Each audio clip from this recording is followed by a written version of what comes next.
પણ એની આપણને પારખ નથી. એટલે એના માટે કહે છે કે ભાઈ હવે વિચારો રાજા ભરથરી.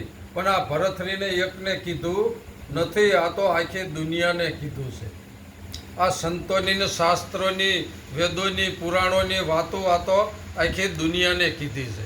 ગમે તે વણ હોય, ગમે એ જિલ્લાના હોય, ગમે એ તાલુકાના હોય, ગમે એ ગામના હોય, નાના હોય, મોટા હોય, ગમે એ નાત જાત હોય, પણ આ બધાને વિચારવાનું કીધું છે. એટલે અને પરણીને પછી લગાડ્યા પાપ. જો એવા સદગુરુના જ્ઞાનને પરણી જ હોય આ કન્યા, તો પછી એને એવા પાપ લગાડાય નહીં. એ વિચારવાનું આપણે. ઘણા સદગુરુનો જુક્તિ મુક્તિનો પાઠ સાંભળી, જુક્તિ મુક્તિનો પાઠ જોઈ અથવા એનો અનુભવ કરી અને એને જો આવું જાણી જોઈ અને જો આ કુંવારી કન્યા હોય એ પરણી અને પછી જો આવું કોઈ ખોટું કાર્ય કરે તો આ પરણી અને પછી પાપ લગાડ્યું છે. કેવી રીતે પરણી છે? પુનિયારે પરણી છે.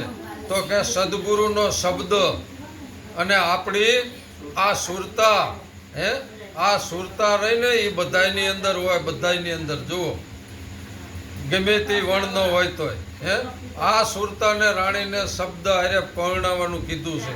અને એ પરણ્યા પછી એને પાપ લગાડવું પડે નહીં. અને કુંવારી હોય ને તારે એને એમ હોય કે અનેક પ્રકારના હરિતારા નામ છે 1000, કયા નામે લખવી કંકોત્રી. એને અનેક પ્રકારના ભક્તો ભગવાન હોય, પણ પછી જ્યારે પરણી જાય ને ત્યારે આખા વિશ્વનો એક જ માલિક થઈ જાય છે. સબકા માલિક એક હે. શેરડીવાળા સાંઈ બાપુ કહે કે ભાઈ સબકા માલિક એક. એમ જ્યારે આ સદગુરુના શબ્દમાં પરણે ને પછી સબકા માલિક એક થઈ જાય. નહીતર નોખા ભગવાન માને, રામાપીર માને, કૃષ્ણ માને, રામ માને, શંકર માને, ગણપતિ માને, હનુમાનજી માને, અનેક પ્રકારના ભગવાન હરિતારા નામ છે 1000, કયા નામે કે લખવી કંકોત્રી. પણ એનું નામ તો એક જ છે. કે એવું નામ જેને જાણ્યું, જુઓ એક જ નામ છે. ગમે એટલા આદિ બહોત નામ સંસારમાં એનેથી મુક્તિ ન હોય. આદિ નામ ગુપ્ત છે કે જાણે વિરલા કોક. એટલે એવું એક નામ છે કે જેને નામ જાણ્યું એ તો વેદ 4 ભણ્યો, અને એનો ભેદ જાણ્યો એ ખરો તરત બન્યો. આ વાતો બધી આ વિચારવાની છે. એટલે રાજા ભરથરીને કીધું કે ભાઈ હવે તો વિચારો રાજા ભરથરી. એમ આપણે પણ બધાને બરાબર વિચાર કરી પોતપોતાનો વિચાર કરવાનો છે. કોઈનો વિચાર કરવાનો નથી. કે પોતપોતાનો વિચાર શું? કે પોતે કોણ છે, ક્યાંથી આવ્યો છે, કેમ સર્જન થયો છે, અને કેમ વિલય થાય છે, અને ક્યાં જાય છે, અને હાલની તકે જે હરતો ફરતો બોલતો ચાલતો કોણ હું છું, આ એની પારખ લાવવાની છે. એટલે પોતે પોતાનો કરવાનો વિચાર.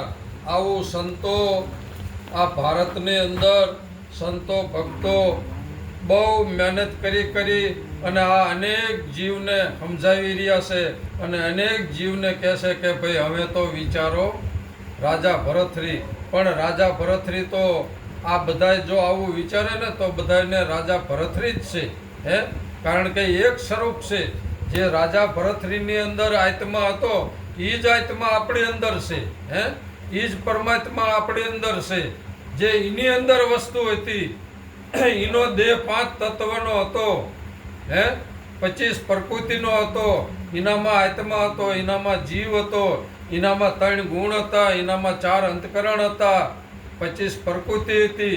જે એનામાં હતું ને એ જ આપણામાં હતું. પણ એને વિચાર્યું અને આપણે ન વિચારવી એટલો તફાવત. અને એ સદગુરુના ચરણે જઈ અને વિચાર કરી અને પરમાત્માના પદને પામી ગયા. બોલો સદગુરુ મહારાજ.